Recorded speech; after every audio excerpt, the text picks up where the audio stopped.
आता हे तर काही खोटं नरेटिव्ह नव्हतं, हे खरं झालेलं आहे. आता तिकडे दुर्लक्ष करून सर्व काही आमच्याकडेच आमच्या काळातच झालं असा भासवण्याचा एक केविलवाणा प्रयत्न चालला आणि तसं भासवून महाराष्ट्राची लूट केली जाते, महाराष्ट्र दिवाळखोरीत लोटला जातोय, ह्याचं दुःख होतंय.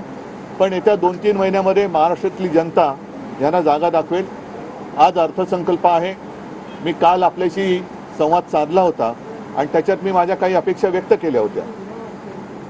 शेतकऱ्यांच्या बाबतीमध्ये आम्हाला अपेक्षा आहे की शेतकऱ्यांची हालत फार वाईट आहे.